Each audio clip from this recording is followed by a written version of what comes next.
Welcome everyone to Through the Void Gate, a Warcaster podcast for new and experienced players. Deploying in 3. What's going on, everybody? Welcome back to Through the Void Gate. This is episode 19. Today we'll be breaking down Overdrives.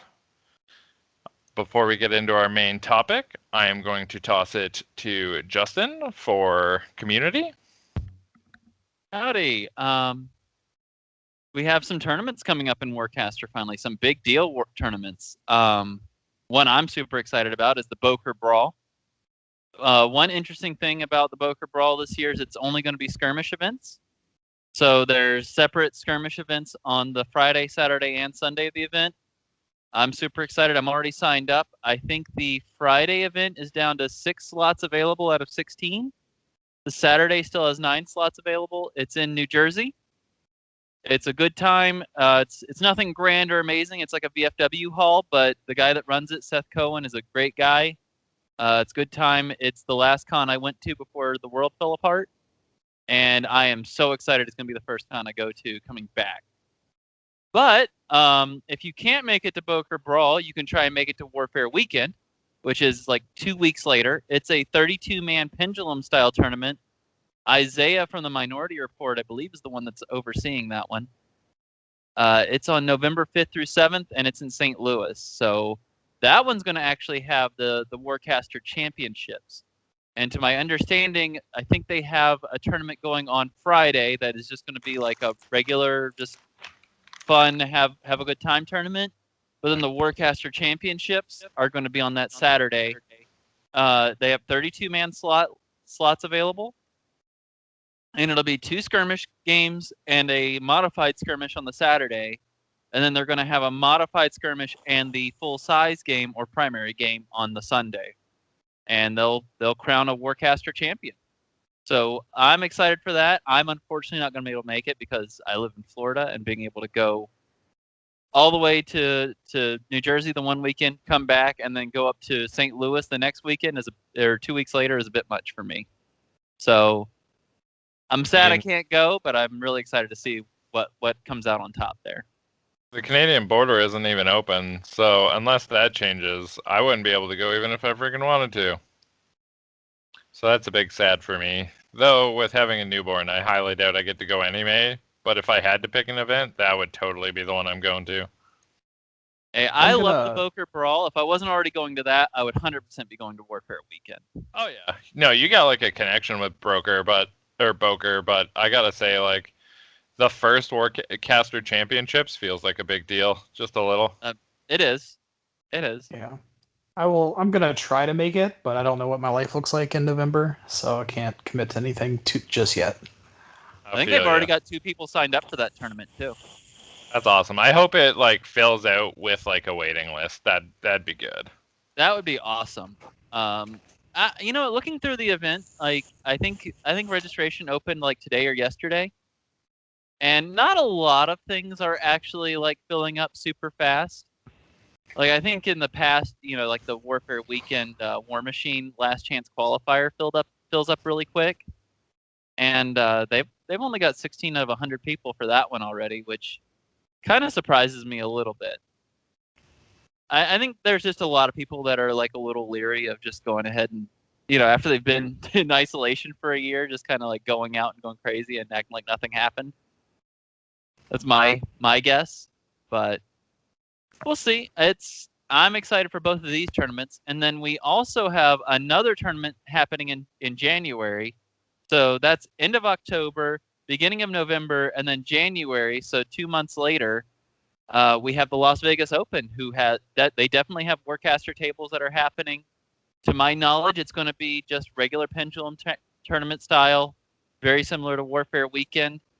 I want to say that Tyson from Figure Painters is running that one. Yeah. From what I understand, he's a cool dude. He's the one that does all those super cool thematic War Machine tables. I'm kind of curious to see if he's cooking something up for Warcaster. That'd be really cool. Off topic, but his convergence he's been posting slowly over the last little while. looks amazing. Well, the guy can't build a model without an LED light in. So he just he does some amazing stuff. I love his work. I think he's a great part of the community for War Machine and everything, and I'm really looking forward to seeing what he does at Las Vegas Open for Warcaster. And also, since the last update, War Budgies has put out an episode, so give him a watch. I'm actually excited. He's got the vehicle episode coming up too. I've been seeing his progress on his vehicle table that he's been making out of like plywood. I am so ready.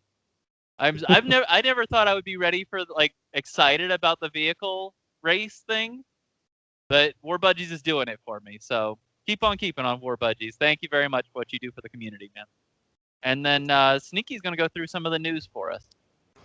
Yeah, so the only news that we have on the Warcaster front was the Not a Keynote post from a couple weeks ago. So in that, we got some pretty interesting information just about what's upcoming with the next Kickstarter. So first off, we know we've been talking about the cadres coming for a while. And then on top of that, we're also going to be getting, they mentioned heroes, solos, and wildcards. So since they separated heroes and wildcards, I'm assuming that means that we're going to be getting faction-specific heroes as well, which will be pretty exciting to expand that repertoire. And then they also mentioned that we're going to be getting the 1,000 World Sourcebook, which is going to collect and expand on the lore of all the factions, as well as contain 10 short stories by Aaron Rudell, who apparently has written for them in the past. So I'm super excited for that because I know I want more lore, even though I'm not really a lore guy, but I definitely want some more lore for Warcaster. And I know a lot of other people are really, really, really excited about getting some more lore as well. On top of that, we also got some previews for a couple of models. So one is Axel for Hire, who is basically like this sniper robot dude who, based off the colorations, appears to work for AC. We're not sure if that's going to be an AC-specific hero or a wild card or not, but looks really cool. We got the Quartermaster, who has like a bunch of different weapons from all the different human factions. Yeah, so seems to have a little bit of something from each human faction. Looks like. Yeah, so we'll see, exactly how that model plays. I mean, that one's almost guaranteed to be a wild card. We also got to see the Ranger Outrider, who's like basically a ranger with the rifles, whatever those dudes are called, the basic rangers, riding a frickin' chocobo dinosaur thing. Like a tauntaun. Like I don't even play Marcher Worlds. I'm excited for this model. I want this model just to paint this model. It's funny you said tauntaun because I definitely get like mad like sand person Star Wars vibes from that model. Yeah, I love it. It's wonderful. It's a wonderful model. Like I'm so sad I'm not a Marcher Worlds player right now. I was pretty excited when I saw that. It's something different too, right? It's outside of like the robot looking Empyreans, it's our first like alien life in the game, kind of. Yeah, but yeah. It kind of has like that little like a fantasy callback almost. Like it gives you a little taste of fantasy within this like futuristic world. So I think it's super cool. I think that model is just amazing. Yeah, it definitely has tauntaun vibes, but I don't know. It's kind of like the little like chicken arms. So I don't know. It's a chocobo. It's a naked chocobo to me. But and then on the Empyrean side of things, the other aliens, we're looking at the Eternal Metator and Antecessor Eternal. These naming conventions. I'm telling you what, like they could. Okay, I'm just gonna put a plea out there right now. When these models come out, could we just have less syllables? And like when we have models that are like two squads, could we have different enough names to where it's very easy to be like, oh, those are this and these are this? Well, Raiders and Reavers drive me nuts to this day. I always get them backwards, no matter what. I will switch it, and I somehow screw it up every time still. Yeah. Well, I can't wait till someone's like, yeah, my Reavers are going to attack your Reeve. Yeah. who we're gonna get to next. But the Empyreans, the Eternal Meditator, and the Antecessor Eternals. Not sure which is which, but one of them is the name for the Angel Squad that was previewed previously, and then the other model is either a solo or an attachment or something that goes along with that Angel Squad because they have like the same base body. So it's going to be really interesting to see what that looks like and what it does and how they interact and things of that nature. So that's pretty exciting. Then for the ISA preview, we got the model for the Regulator Reeve, which is the model for the previously previewed Third Hunter Commander artwork. So it looks super awesome, just big, chunky, like super paladin armor with a cape and a freaking miniature immolator on its arm. The mini immolator is what's got me excited. I Yeah. think fire is one of the strongest effects in the game, and you're going to give me a big, fat, chunky boy with a mini immolator on his arm? Sign Yeah. me up. Yeah, Sign me up. Yeah, I'll take it's two. it's an awesome looking model. My only issue is Oh, that the maybe not sword again. is way too big. That sword, But I'm going to just trade it out for a Buster sword. I'm going to just give him a yeah, I mean that's what it is. As long as we're going that big, let's just go stupid, okay? yeah, let's just go all in. Gotta go all out. Yeah, that sword it's so big. It is ludicrous big. Yeah. And then finally, the final preview we got was for AC, which is the Neko Sphinx. So the cat. Yeah. And yeah, it looks Convention. This one I'm not upset with though. This one I'm not. yeah. This it looks super cool. It's basically like a raker, but instead of being like fully robotic, it's like a cyborg. And I has think like it looks like a raker if you change the head out a little bit. You change the head out completely. You take the little spines off, and then you give it a little bit more flesh, and it's basically a raker. well, yeah. Well, I mean here's what I think. Like, I mean they had the same profile, right? So here's what I think happened. One part of AC had like they cultivated these like crazy cat things, and then we're like we're gonna add cyborg parts to this. And then another part of AC, and that's the Neko Sphinx. And another part of AC was like, I see what you're doing, and that's cool, but I'm just gonna make a robot. And so then they just made a robot based off of that, They which copied is their homework. which is the Raker. Yeah. It's just Well, here's copied what the here's what I think actually happened. Half of AC when they came over were cat people, and half were dog people. Okay? And the cat people are like, these cats need their independence. They still get to be like fleshy a little bit. The dog people are like, listen, pets are supposed to be loyal. These are robots, okay? We're gonna program them how we want. And so you have the cat and dog people. That's fair. I need separate cadres for the cat and dog people of AC now. Please. Cadres. And Uh, all you have to that's do is funny. have a vassal cadre and whatever this new temple cadre is. Notice how the cats get to be in temples. The fucking breakers go with the vassal. It needs to happen. Let's petition this. That's funny. Yeah, but I gotta say the Neko Sphinx, in my opinion, looks way cooler than the Raker. I think it looks awesome.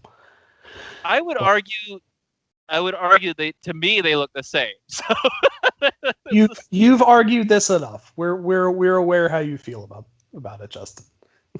I think that there's enough difference between the two that the Neko Sphinx looks way cooler than the Raker.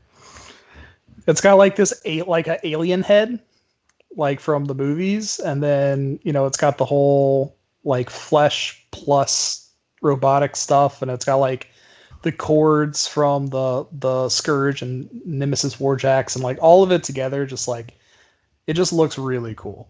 the It looks Raker really has cool. those cords too. Just like Yeah, but the Raker's got a different head. got a different head and he has spikes on his back. Yep. And there's not a couple. And he doesn't little have fleshy flesh. bits. Otherwise, they are the same model. Cool. We get it. Yes. Just like a what is it? A Charger and a Hunter are the same model. Like, Well, they are. You just change out a gun. yeah, exactly, but they're different. They do different things, but they're still like the same model. They're based on the same chassis. The Raker and the Right. Neko Sphinx are based on the same chassis. Right. Same thing, Cats but they're and dogs. different. All right. Anyway, so moving on to our main topic. That's all the news we've gotten. So we're all just sitting here patiently waiting for Kickstarter 3 to be announced. Listen, So- I'm not being patient. I'll have you know. We don't really have much of a choice. So whether you want to be or not, you're patiently waiting. So we're going to go ahead and jump into our topics for today, which is our overdrives. So we're going to go through all of the general overdrives that every faction can take first, and then after that we'll get into the faction-specific ones. So we're going to start off, we're just going to do this in the same order that they're in the Cypher PDF, so it's all going to be alphabetical. So we're going to start off with Annihilation Vector. So the way that overdrives work is they can only target warjacks. So you play a card, you target a warjack, and then they get some kind of effect. In this case, for Annihilation Vector, when you target that warjack, it gets to make a melee attack against something that is within 1 inch of it with its normal mat, and then the power of the attack is equal to its strength. And if it hits a warjack, it causes the system failure continuous effect. So it sounds like it might be good on paper because it gets you an extra attack, but then there's also a bunch of little qualifying things, particularly the fact that you have to be within 1 inch of something else, and all the other melee ranges for warjacks is 2 inches now, at least, except for the Force Hammer. Weapon. Yeah. So it's just that 1 inch qualifier just makes it very difficult to get off reliably. And like we talked about in our Fury episode, is something that's consistent and reliable is what we're looking for primarily. So I'm personally not a fan of this card. And then on top of that, like the system failure only being able to work on warjacks just limits it even further. Like it has This might even potential. be cool if it was system failure on like anything, but being just warjacks, super limiting. Right. So my issue with that card is when you're going down the list of overdrives that you want to take, it's so far down there's so many auto includes, Right. like impulse inducer or kinetic accelerator for the most part. Like you'd have to run, in my opinion, you'd have to run like really thick on overdrives to find an excuse. And me of all people running the melee Strike Raptor, like that could be so good on a melee Strike Raptor, and I still can never find a way to fit it in. Yeah, it's really awkward. The 1 inch melee is probably the biggest qualifier for me that stops it. Because I always say more attacks are better, right? Anytime you can cheat out an attack, you're doing well. But the 1 inch is just such a hard thing to do consistently. Like I guess with like a Firebrand you could probably do it, but their melee attacks are their worst attacks on their on their profile, so you're really not looking to build towards that. And otherwise, I'm just like, this card is a complete pass for me. There's just like and it sort of goes back to what Josh is saying too. Like, you know, if we only had 5 overdrives and we had to have 3 in our deck, well, this probably beats some other ones, but we've got like 10 to choose from or something. And this is pretty low on the 10 list, being a 1 inch melee. Like it would come up significantly if it was just within your melee range. Another problem too is like as a Marcher Worlds player, there's just so many auto includes. Well, as a Marcher Worlds player, you just got the best overdrives. So exactly, we'll get there. Well, I'm just saying that also makes this a very hard pick because, like, yeah, I want an extra armor piercing attack, but at what cost? Well, it wouldn't be an armor piercing attack because you don't make an attack with your weapon profiles. Yeah. You just make a melee attack using your mat, and then the power of the weapon is your strength. See, Josh is learning even more reasons why he hates this card. Yeah, but never mind. It's in the garbage. Chuck it out. I've always misunderstood that as like you got to make a melee attack with your melee weapon. No, your Oh, POW is equal to your strength, and that's it. Well, So that's it's just like- garbage then. Which Moving I on. think all the base warjacks are 4s, and I think there's a 5 in the heavies. I think they're all maybe. I think they're all 4s, and then I'm with gonna tune check up it out. with tune up they're 5s, and then the Scourge can get up to a 8. Yeah, Scourge can get up to 8 potentially because yeah with tune up and 3 arc. But like let's be real. you're not gonna have. We take misanthropes for a reason. We get rid of all of our arc. That's a lot of effort for very minimal payout. Yeah. So then talking about must-have cards, next up is Ascension Catalyst. So Ascension Catalyst gives your Warjack +2 speed and flight, which is so useful consistently throughout so many games because it lets you ignore terrain, it lets you move through models, it gives you extra speed to get where you need to go. If you don't already have flight, then it lets, and you have a melee warjack, it lets you melee things with flight without having to worry about cover. Like it just gives you so much utility that for me, Ascension Catalyst is an auto include. Yeah, I've tried playing without it a couple times, and I've felt it every single time. You wouldn't think that extra 2 inches for the speed is like that important, but try playing without it, and you will see like how often you're like, ugh, if this card I replaced it with was just Ascension Catalyst, like it's pretty huge. I've removed it from my deck exactly one time, and I immediately hated myself for it, and I have never played without it since. Yeah, And he I activates think about the same way. and he activates a Strike Raptor for 70% of his activations, which can Hey. already spike the fly. I'm saying that as a guy that's been trying to make the Nemesis work for the past like 2 or 3 months, right? Like even with the Nemesis, that +2 speed is super important. Like sometimes people will position to be just outside of your 6-inch move plus your gun range. Yep. And then, oh, well, I'm on Ascension Catalyst, and suddenly you're in range. And it can change like the entire game. So Ascension Catalyst, 100%. Like I think this is mainstay. Like this is main deck every time. Yeah, I agree. Next up on the list, we've got Devastation Optimizer, which is real simple. It tunes up a Warjack. This is a really interesting one because it's one of the few ciphers. I think it might be the only cipher in the game whose you could play it on turn 1, and its effect, if that Warjack doesn't die, could potentially be there the final turn of the game. Yeah. Suggesting your continuous effect rolls go well. Yeah. Meanwhile, tune-up is arguably one of the best abilities to have in the game. For the people that don't know, it's +1 mat, +1 mat, I say mat twice, +1 mat, +1 rat, +1 strength, and +1 defense for a Warjack. It is absurdly good, and just the amount of offensive and defensive ability that it gives that Warjack, it takes him up to 11. So this is also turning into mainstay for me. Like I can't leave home without Devastation Optimizer. Yeah, it feels real bad to not, like, once you get used to having tuned up Warjacks, like not being able to tune up your Warjack feels real bad. Josh is like, I don't know, I don't break this like half the time. I was like, what do you guys know? You guys had to Mr. bring a Monocle card. over there. You guys had to bring a card for that? Yeah, for anyone that doesn't have an engineer, Devastation Optimizer is a mainstay. I mean, sure. I still see Marchers bring it a lot too. Like it's still a good card. Like you don't need to worry about the positioning of your engineer when you've got a card that just does it.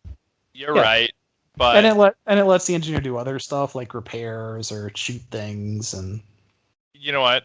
90% of the time, off the start of the game, I tune up, and if it ever like falls off, I almost never get it back on, so I can see how it's valid. But I never take it personally because March of Worlds has overdrive bloat. Like we have good overdrives in abundance. So Right, you're spoiled for choices for the Strike Raptor. Like everything is good on the Strike Raptor. That's true. Oh, so next up on the list, we have another mainstay, which is Impulse Inducer, which lets you remove an activation token from a war check. I don't think we need to explain why that's good, but it's so good. Yeah. Right. I mean, never leave home without it, ever. just being able to, well, when your opponent puts activation tokens on you, being able to say, no, I'm still going to get to do this, or just being able to be like, well, I guess I'm going to activate my Warjack every turn this pulse round, in skirmish at least. It's pretty strong. There's no argument there. It's probably one of the stronger ones in skirmish at least. I don't know if it has quite as much value in full size, where, you're usually not incentivized to activate Warjacks every single turn. But at least in skirmish, where activating a Warjack every single turn is probably the best activation you're going to have, it's definitely like an auto included skirmish. Yeah, I mean, top decking an Impulse Inducer has won me a game, 100%. Heart of the cards against me. Heart of the cards. Oh, that game was crazy. Next up, we have a very interesting card that has application, but I don't know. I don't know how to make it work. Is Interdiction Protocol. So Interdiction Protocol is an end of pulse round card, and that's where my issue with the card comes from, because I do not like end of pulse round cards. But what it does is that's how it works. Yeah, but what it does is it gives +2 defense to warrior models that are within 5 inches of that warjack, which is really, really good. Yeah, well, it gives you a 12-inch diameter circle on the table, like a War Machine and Horde's like scoring zone of, hey, all the warrior models in this area have +2 defense. Yeah. It's insane. Yeah. Like where I've seen this most often is paired up with a neural net dust wolf, because then you just have this disgustingly defensive like turtle, where it's just so hard to get rid of anything because everything over there just has stupid amounts of defense. Defense 5+ in the whole area. Yeah, and it can be real gross. I think this card is really good. I just think that every squad right now is defense 3, right? Yes. Yeah. And most solos are defense 2 or 3. I think the Weaver is a standout. And are there any other ones that aren't heroes? I don't. Oh, the Hunter is defense 4. Well, I mean, nobody. Yeah, we don't talk about the Hunter here. That model doesn't exist. It exists. It just exists so that we can be sad about it. That's all. I ever wonder if people are like, why do these guys never mention the Hunter? Like, no, we mention it all the time and how sad we are that we can't play it.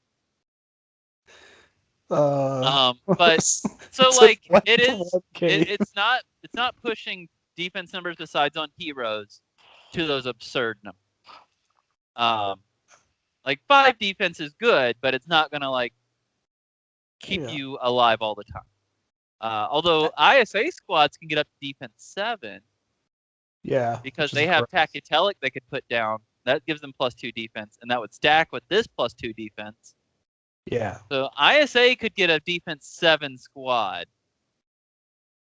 I'm not convinced that's like in skirmish it's not super optimal. Maybe in full size, like having a Warjack and a squad camping a point is fine. Yeah. And like now I'm just sitting here imagining a defense 9 versus ballistic Astrius. And I'm just like, do I wanna invest in that? Well, to be fair, you never keep Astraeus charged. I don't think I've seen you keep him charged one time. I have before. Like I've done things where like second cipher phase, I'll encrypted command him and go ahead and charge him. Oh, yeah, because you're just Stuff preparing like him for that. the next turn. Like fair. Yeah. I forgot. You actually get to just use your ciphers as charging. Oh, silly me. Yeah. So mark like my there's words, Sneaky. I'll still find a way to kill him. I swear. I know he's you the will. problem. You're- You have if you get a chance to kill him, you have to kill him. He's so good. The problem is he's just so overstated too. Yeah. They are overstated. Yeah, But that's we are bad. talking about overdrives here. We are not hating on Empyreans. Well, we can do both.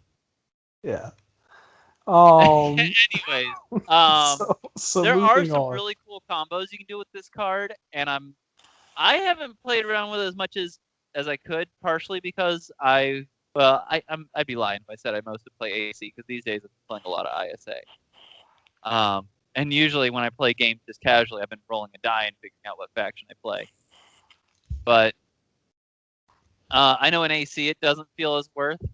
It depends on what those new squads look like. Maybe it's potentially a card worth playing around with in the new AC that's coming up. Maybe in the new Empyreans it's worth tooling around with, depending on what the stats on those angels look like.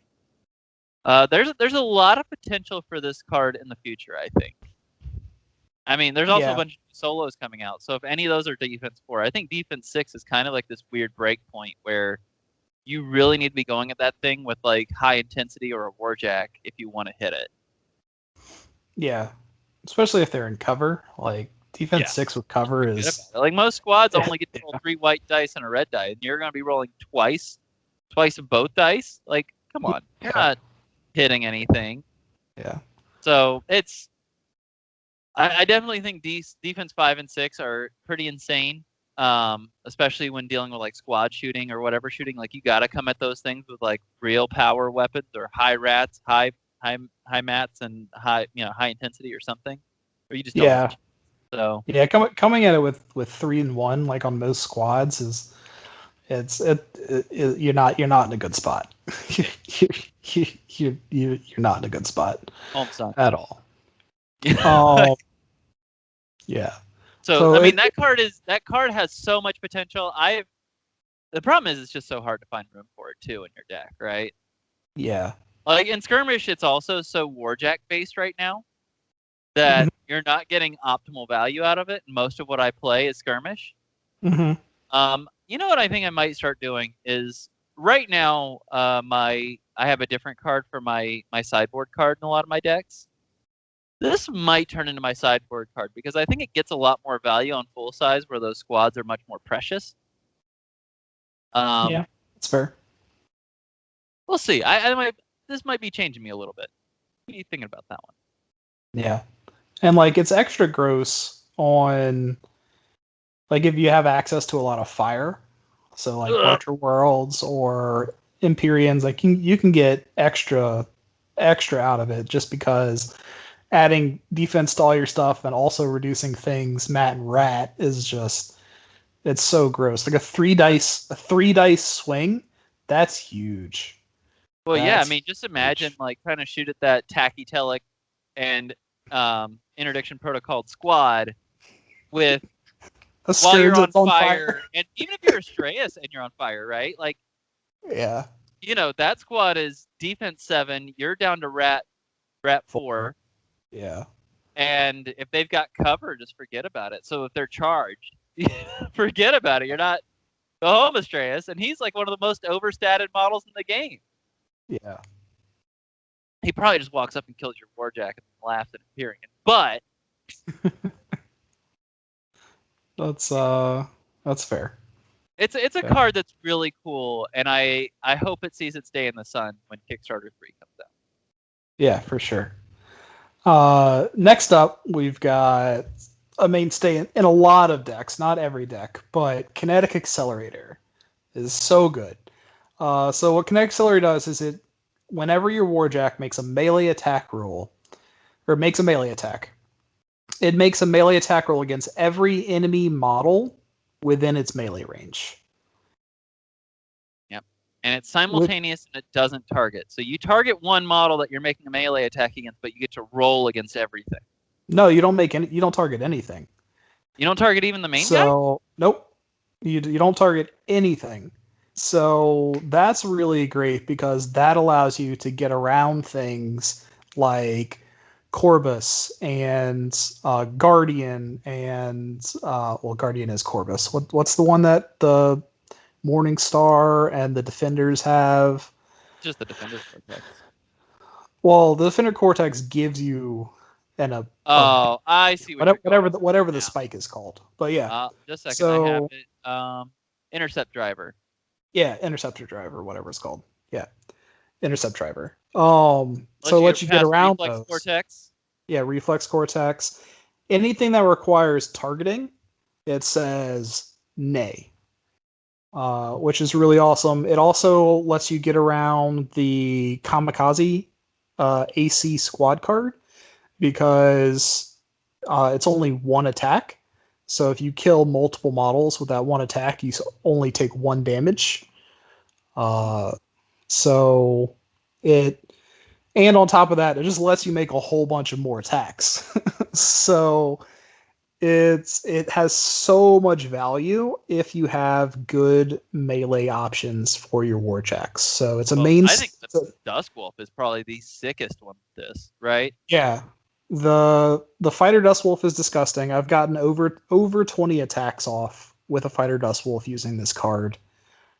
Just so everybody knows, that wasn't somebody's first game that he did that to them. That's the kind of monster you're listening to. We've already had this conversation. We've been through this. Listen, everybody knows you're a monster, okay? I just like reiterating, just in case anybody forgets. Yes, I'm a monster. And then it's absolutely a mainstay in ISA because your Firebrands are almost always going to have 2 melee weapons. Your Morning Stars are often going to have 2 melee weapons if you're running double shields.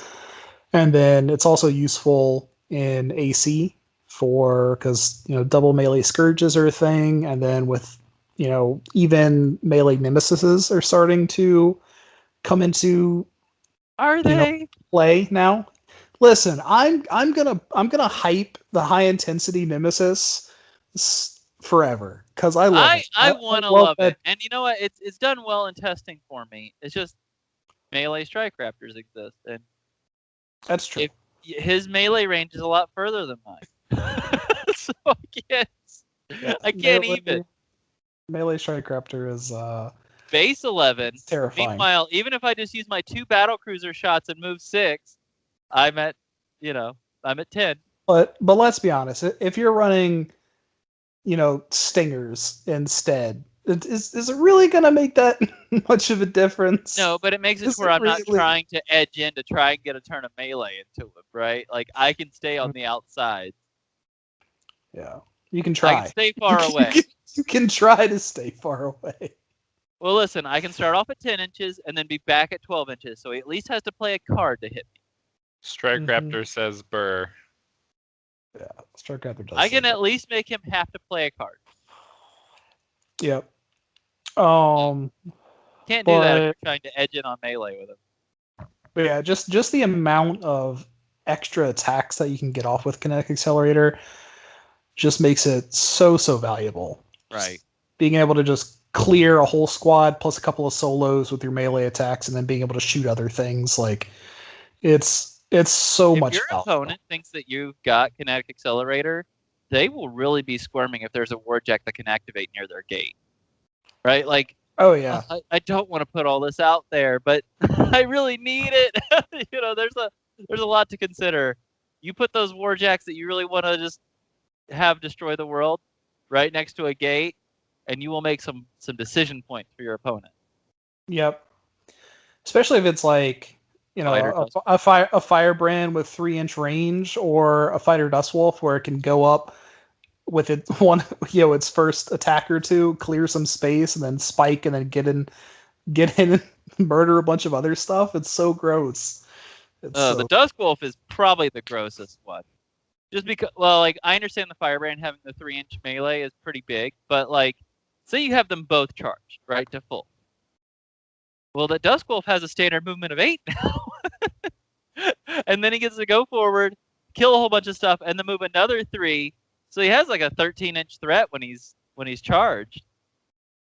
It's a little gross. Thank God he didn't get Relentless Cortex, right? Yeah, Well, if you got Well, I think I wouldn't still don't have think it'd be as fighter. good as fighter core tech. Yeah, Just it having would. It four would. base melee attacks is absurd.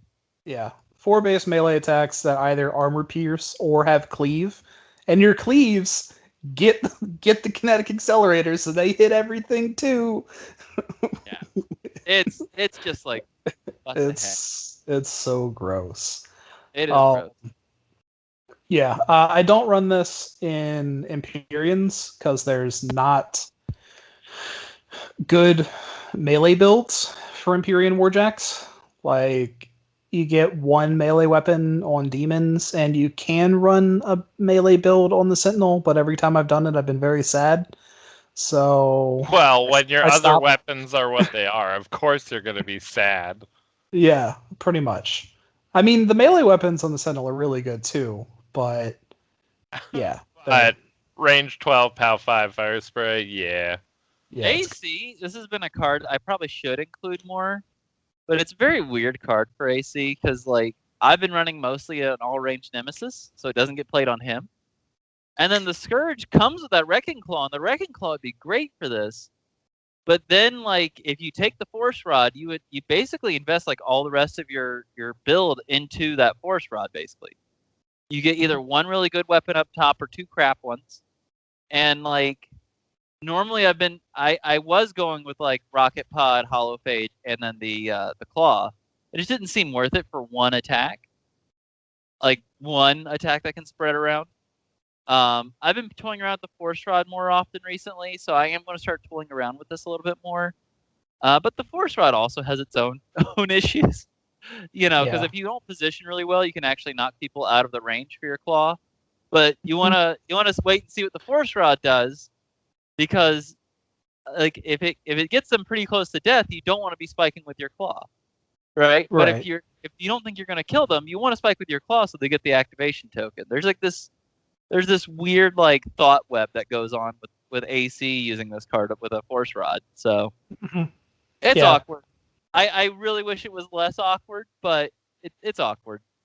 Yeah, it definitely does create weird decision trees, and that's one of the reasons why I was saying that the Nemesis, the melee Nemesis, seems to be played more, just so if you take Kinetic Accelerator in AC, you're gonna want your Nemesis to have melee weapons, because being able to just use it on the Scourges, it's not enough value. You don't have enough opportunities to play it. But if both of your Warjacks or all of your Warjacks have melee, then it's viable. So my question is if I did it on a Force Rod, does it say that you choose the order of the attacks, or are they simultaneous technically? They would technically be simultaneous, I guess. I don't really know. There's no rules for simultaneous in Warcaster, so I mean, like my thinking is like if I've got a squad and there's two models standing next to each other, right? Mm-hmm. Do they can I choose to hit the front one first, so he slams into the back one, and that gives me another damage roll against both of them? Technically, with the way the rules work, I would say yes. Because like the way the rules work is active player chooses the order that they resolve effects, and there's no anything about simultaneous. So whenever you make all of these attacks, you choose which models you hit in what order. So I would say yes. But yeah, and I don't think it's make a melee attack roll against each model. Within the weapon's range, models hit suffer a full effects and damage of the attack they were hit with. Like, it doesn't say there's like because Privateer Press is normally pretty good about stating something like, oh, these are simultaneous, these are not, like from War Machine experience. Or dealer's choice, you get to choose your order that they happen in. This, it's a little bit unclear. I could see it being ruled both ways. Yeah. There's technically no rules for simultaneous attacks in Warcaster. So here's my question, Sneaky. You said that this doesn't target anything. Correct. But targeting is part of making a melee attack. Nope, you just make a melee attack roll. You skip the targeting step. Well, it says when he makes a melee attack during its activation, comma. So for to make a melee attack, you have to target something. Correct? I don't think so. I'd have to look at the timing on things, but I think you declare your attack, then you target something. So you declare you're making a melee attack, and then this kicks in before you target.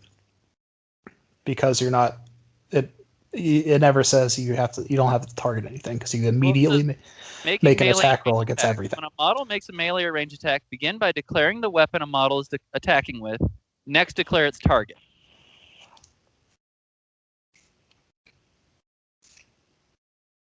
Read that again. When a model makes a melee or range attack, begin by declaring the weapon a model is attacking with. Next, declare its target. Yep. So you declare you're making a melee attack, and then this overrides the target part because you don't target anything. You just make a roll against everything. I hope that's this attack, because that seems like it could go either way, honestly.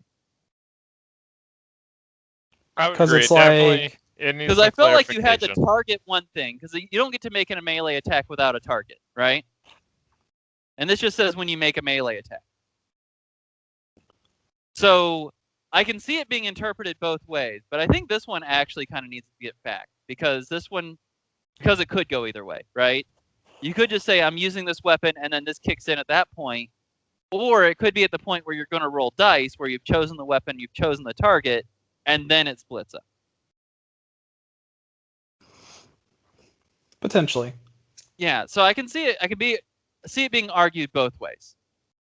So I hope when they do the Warcaster fact, this is on it because this one, like I say, so in your tournaments, it's going to be ruled that there's no target at all. Correct. But the rules lawyer in me is saying there can be an argument both ways.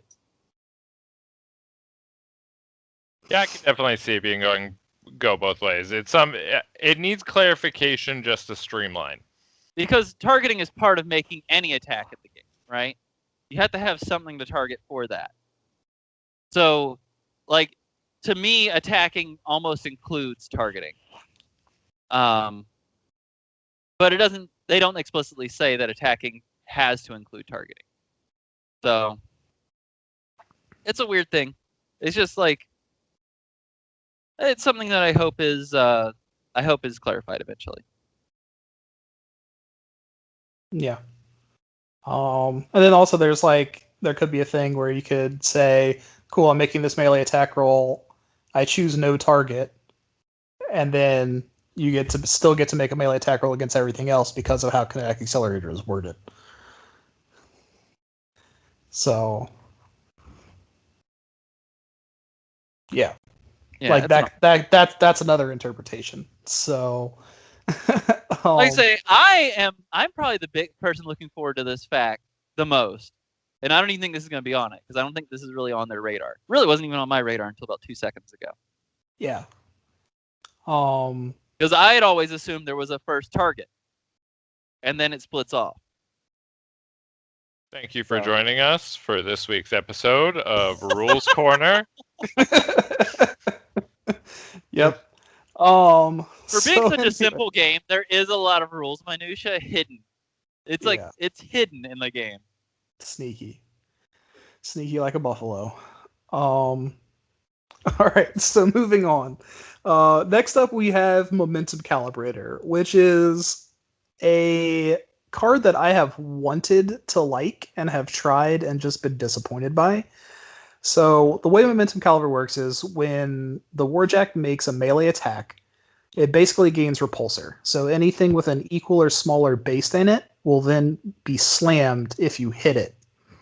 The slam distance is equal to you roll a white dice per point of strength, and the distance is equal to the number of pips you roll. And the collateral damage is equal to the strength of the Warjack. And so, like, you have the potential to slam something incredibly far, or you have the potential to roll rolling 7 to 8 red dice or white dice for this. Yeah, or you have the potential to roll all blanks. Yeah, it's very skewy. I was running it all in Kickstarter 1 because slams are like my favorite thing to do. Yeah. Like definitely like my favorite thing to do. But I very rarely got value out of it. I do think I slammed like one thing one time, like 5 inches or something. But I think it was a reflex cortex, and it just walked back. It was very upsetting. So either maybe it was Boss, and he just spiked. I don't remember. Or something happened. It was something to where it just didn't feel as impactful as it probably should have. Yeah. Well, I just remember the one time all I had to do was get a 2, and it would slam something off of a point, and I would win the game. And I rolled a 1. And that's when the card came out of my deck, and it has never been put back. Cause it's one of those cards that like does all the things I love, but it's very hard to use really well. And I think honestly, I think a Fighter Duskwolf could honestly use it the most. Like most of these that deal with melee, Fighter Duskwolves love. But I mean, the problem is Marchers, as Josh has alluded to earlier, is just so spoiled for choice in Overdrives that it doesn't see play there either. Yeah, well, I mean, taking a Fighter Duskwolf just wants to kill everything, and Yeah. this has the potential to slam things out of its melee range. So, like, even on the Fighter Duskwolf, it's like, eh. Oh, it isn't even an option either. You have No. to slam them once you have this on. Yep, it's just like Repulsor. Yuck. I mean, I always wanted to slam everything all the time when I was using it, so I never even tried to look for the minutia of can I choose not to? But Yeah. Now it could be a lot of fun with like a Force Rod, because then you get 3 inches plus the momentum calibrator, so you can just slam something. You could potentially, if a fully charged Scourge could potentially slam something if they got a perfect roll. That's what, 7, 14, 17 inches? 19, buddy. Because Nice. he gets tune-up now. Oh, yeah. Yeah. On a perfect roll, 19 inches. Just the idea of something having 19 inches to move along the table and just everybody just watching this thing just go, whoa! There's something beautiful about that. Well, I Now, mean, even on that 8 dice, that's still, on average, probably about a 7-inch slam, which is still nothing to be like. yeah. That still seems real good to me.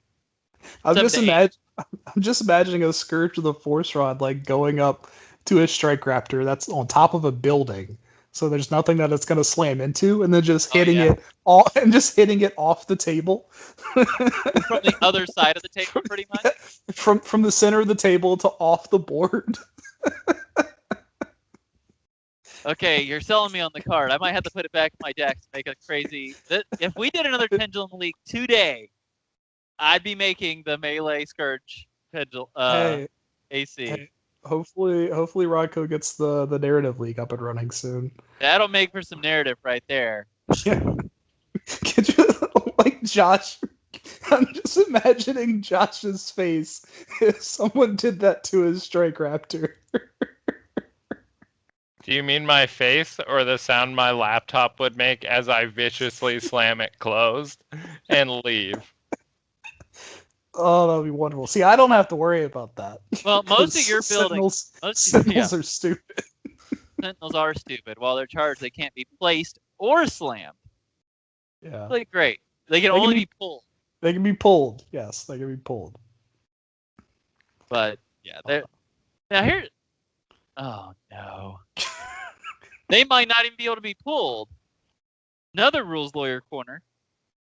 If they spike to reduce the damage, they don't technically take any damage.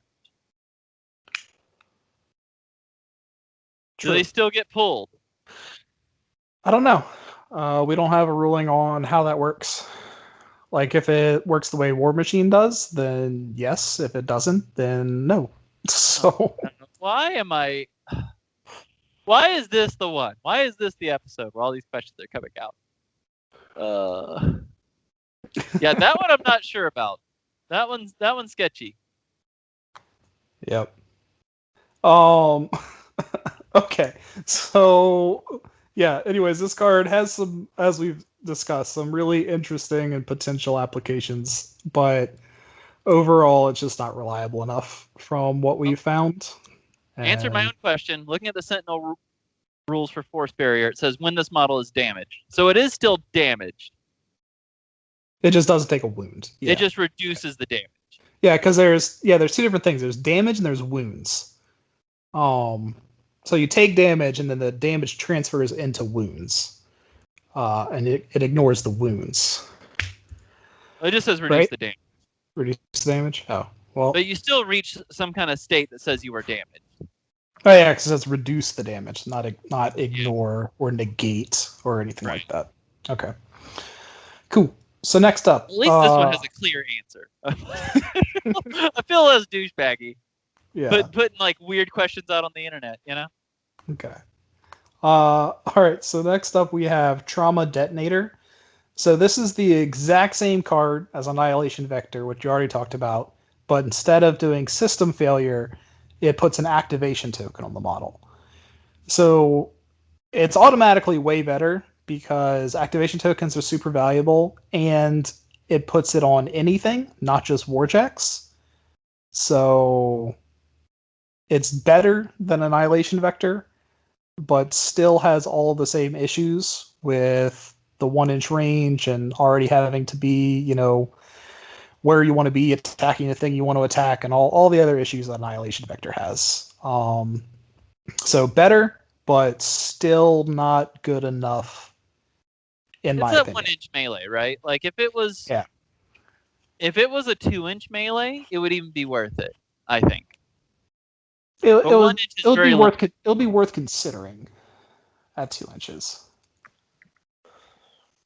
I'd run it. I'd run it at 2 inches. I would not run it at 1 inch. Yeah, it's worth considering at that point. And then finally up for the general ciphers that everybody can take, we have Vengeance Sequencer. So this is an end of pulse round card that when the Warjack is targeted and hit, you can then make an attack after the attack resolves. It doesn't have to be against the thing that attacked you, and you can choose whatever weapon that you want and target whatever you want with the attack.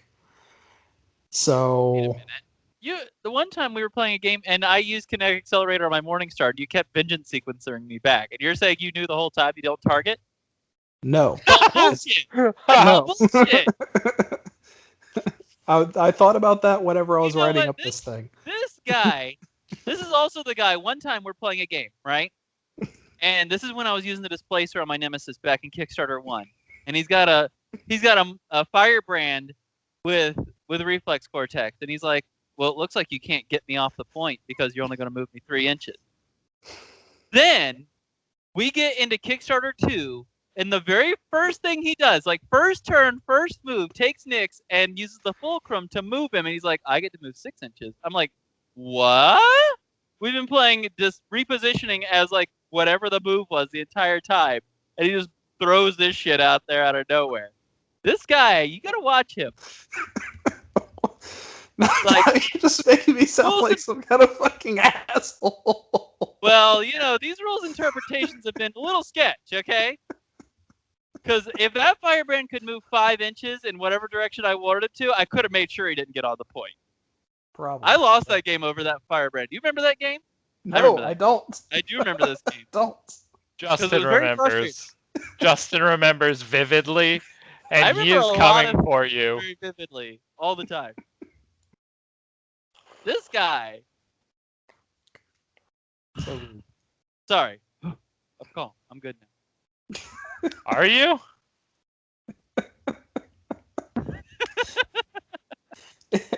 Anyways, you make it sound like I'm doing this like on purpose. It's like, I'm sorry. The display. I'm sorry. I was wrong. Very mad that game when you did the Nyx thing 6 inches.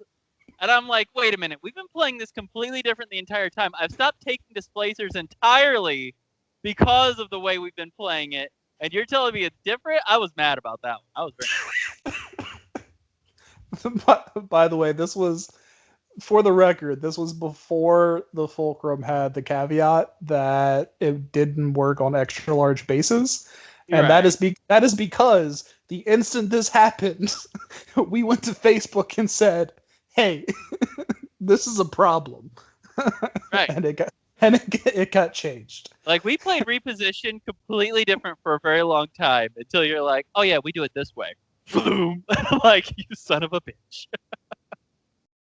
Well, I'm like, why haven't we been doing this the whole time? because you didn't pay attention to the rules and I didn't have a reposition to use, so I didn't care about it. Oh, because it benefited you so long. Oh, yeah. So I didn't look at it. Listen. Just so you know what your TO's like, guys. Just so you know. Listen. He holds that stuff, even if he learns it in between games. He's like, I'm not telling the boys. Wait till our next I game. know. That's the truth. Me and him played all the time. We had like 50 or 60 plus games by the time Kickstarter 2 got announced, right? Not ever did this come up. Meanwhile, I'm running like a Displacer Nemesis every game. I just took your word. Nothing. Says absolutely nothing.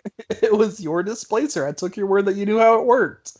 I didn't know how it worked. We talked about that one for a very long time. I was like, so there's no way I can displace you off this point because I only move you 3 inches, right?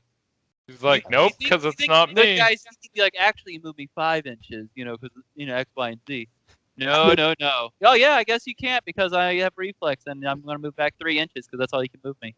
I didn't think about it then. I didn't look into it until the Knicks thing popped up, and I looked at it and I went, "Wait, this is within." All Playing right. rules wrong until they're convenient. Anyways, I'm not going to defend myself. Anyways, let's talk about Vengeance Sequencer. So Vengeance Sequencer, I run it on my Sentinel because it's gross and I can remove activation tokens and repair and do other things anyways.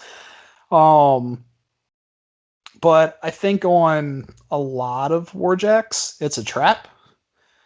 But I mean, yeah, really, I think as long as you have a spray on your Warjack, it's probably fine. Yeah. Because, I mean, being able to just get multiple attacks anytime you're targeted, and like on a Firebrand, like being able to throw a Vengeance Sequencer down, move 3 inches to get a better spray, and then spray, I think there's a lot of value in that. Yeah, it depends on like timing and things of that nature, because not being able to impulse induce is like a really, really big deal.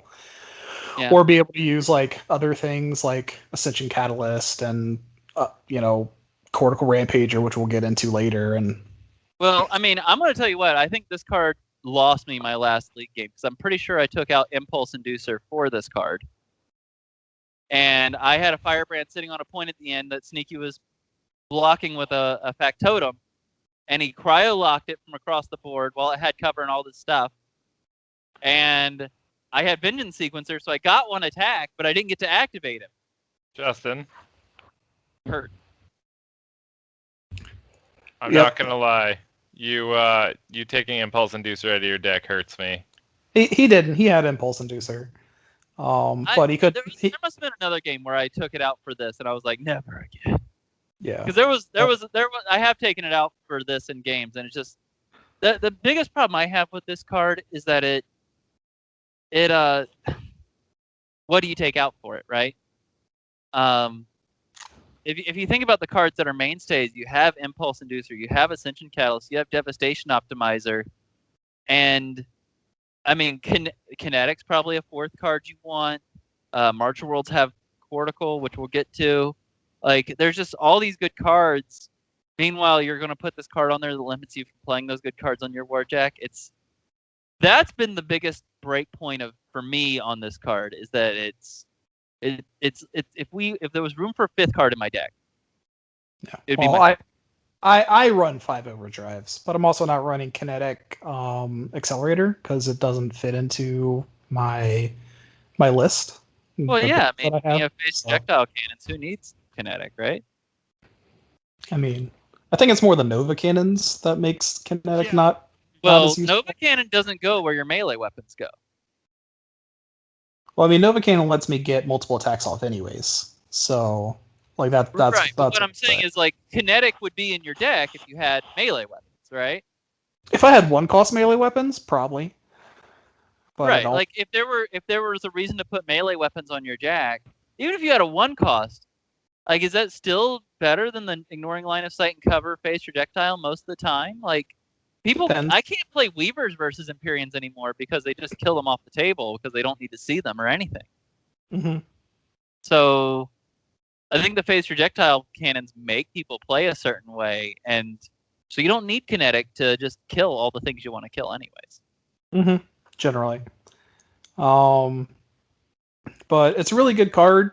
You just got to be careful with how you use it, because it is that end of the pulse round. So your miles may vary with Vengeance Sequencer.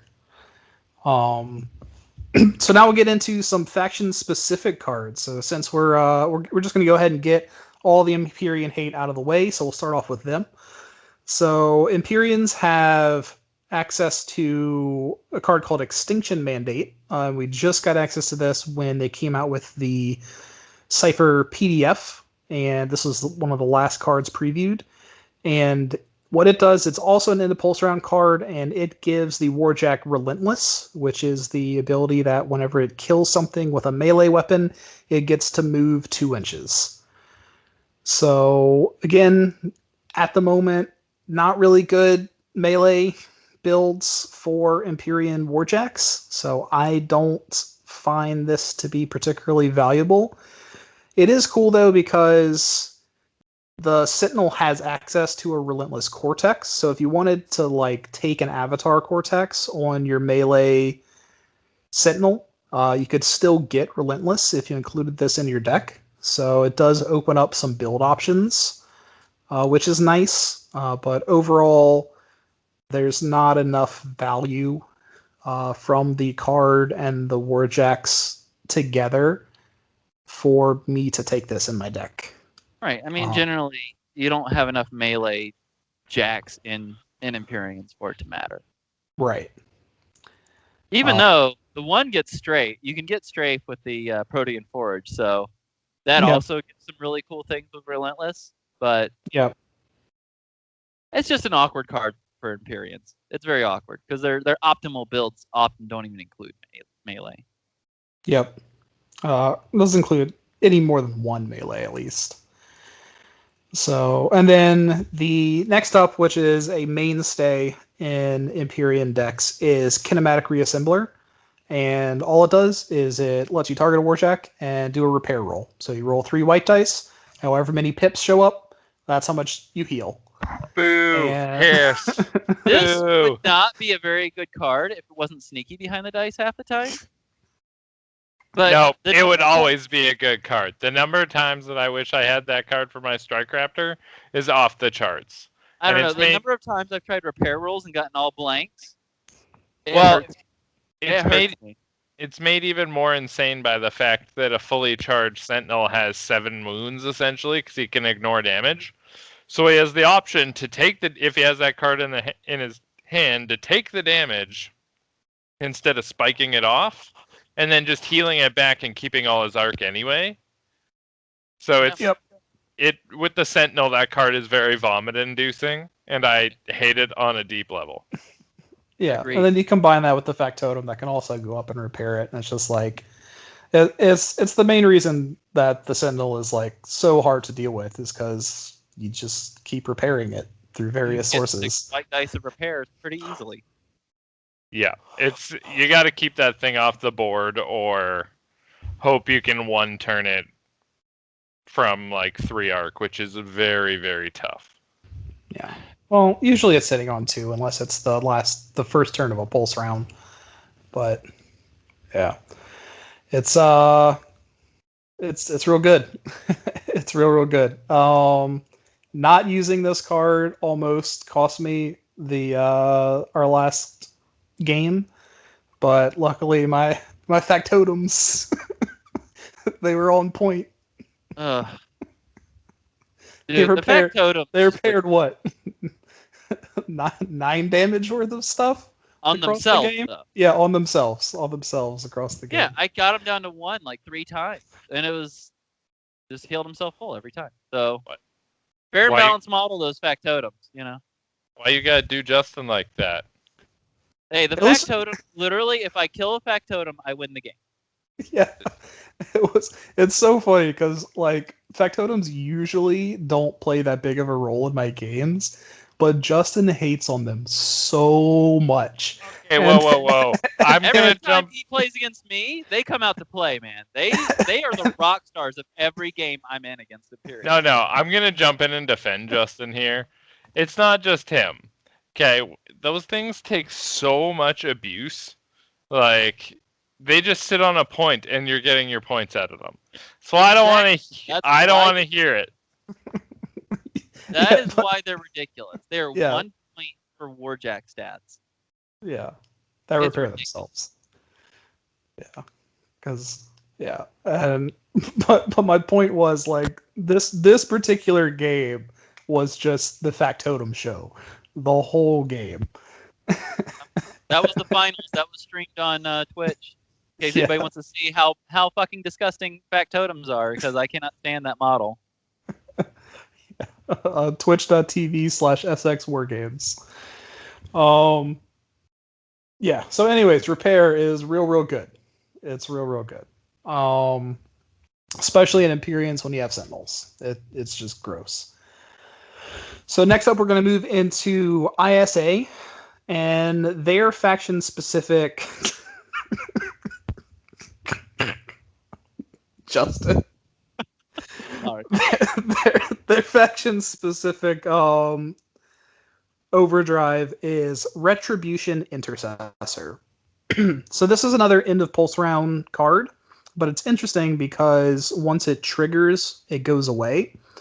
So the way it works is when a friendly warrior model within 5 inches of the Warjack is destroyed, the Warjack gets to move 3 inches and make an attack. And after they do so, the card expires. This is such an interesting card, and I've had a hard time fitting it in my decks because there are so many mainstays that you need. Yeah. Like, it's one of those cards that I want to use. I just can't find room in my decks for it. Yeah, It's so cool. Yeah, it's another one of those where it's like it's situationally really useful, but a lot of times it's just not going to be valuable for you, and it's just I don't know. I haven't been able to find a way to make it work. I've never seen it do anything. In full size, it could probably be better too because you're running more squads. In skirmish, you're running 1 squad generally right now, and so like when you lose a solo, it hurts, right? And like putting a card on my Warjack and saying, "Okay, you're gonna die over there, but it's gonna be okay because he's gonna get to do something." Yeah. It's not a really good feeling experience. Yeah, it's good for like you said on primary size where like you're not going to be activating your jacks as much, so you might bring a jack out of a void gate right by a point, but you never want to activate it to put onto the point because you're holding that point, you're just defending it. Then you just throw that card on there so that if your opponent comes up and tries to take that point, well then you can move the warjack onto the point, and then you've got more things defending the point, and you get to make an attack back. So Right. like it has potential. Right, It's it's a card I just- really wanted to put in my decks. It's just I think in skirmish it's hard, like I say, because of the 1 squad thing. And I don't know if in full size, like you take this over to like Interdiction Protocol as your sideboard choice, right? Right. So it's awkward. I like I say, I want to love this card, and this card is at face value, it's good, right? Just getting an extra attack and extra movement is always good. I don't know if it's good in. Yeah, for sure. And then lastly, we have Marcher Worlds with the legend itself, Cortical Rampager. Ah, my baby. Okay. And so the way Cortical Rampager works is you target the Warjack. That Warjack then gets to immediately move 5 inches, and it can move through warrior models. So, the very first time I used this card, I had a Duskwolf like pinned in a corner by multiple warrior models, and I was not going to get to score the point I needed to win the game. And being able to move 5 inches through warrior models is so insane in a scenario-driven game. Like, oh, you were trying to block me off that point? Well, I just don't care. And that's not even talking about the threat extension it gives, like, anything.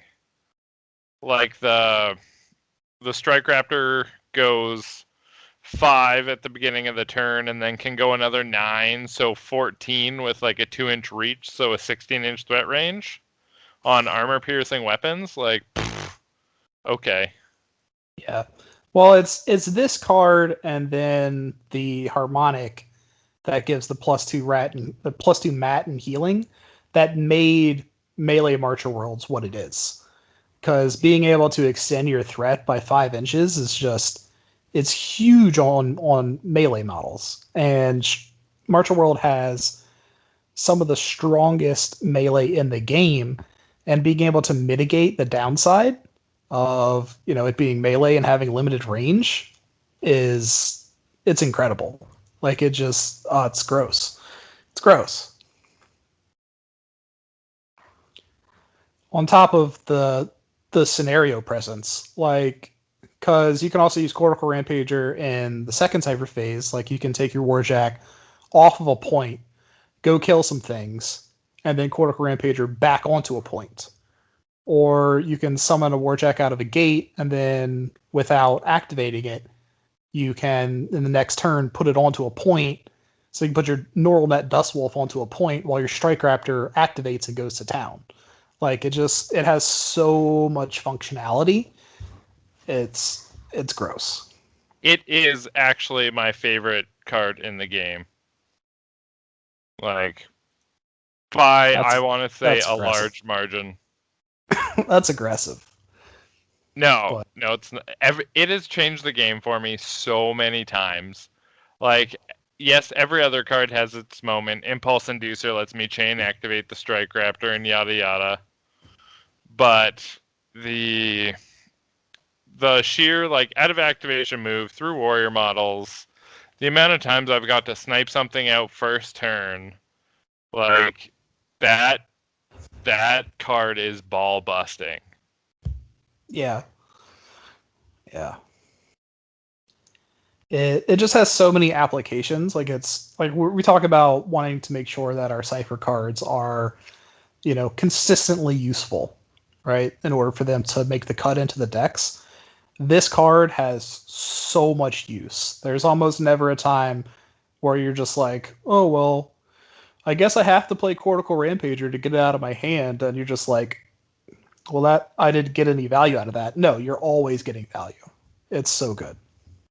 Yeah.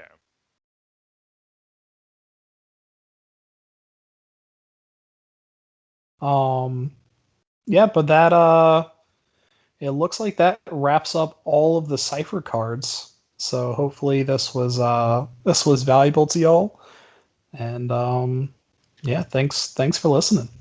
If you guys ever have any questions you want us to cover or questions after listening to the episode, feel free to post it on Facebook and tag us or message one of the guys on Discord. Probably not me because I'm terrible at getting back to people.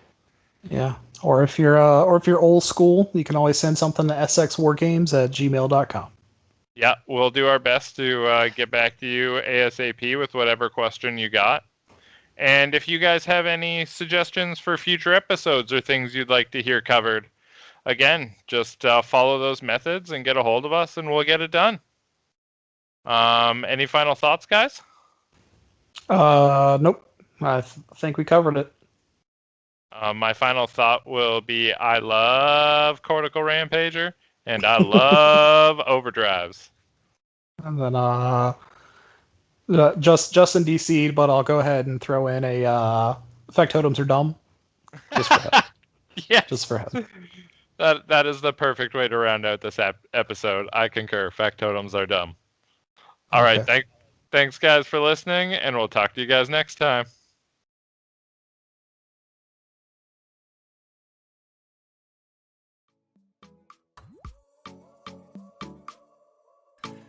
Thank you for listening. This podcast is brought to you by Essex War Games. Now, if y'all enjoyed the content, don't forget to subscribe. Now, for more content, you can check out the Through the Void Gate blog, or join us on the Essex War Games Facebook, Discord, and YouTube. Stay safe and roll super strikes.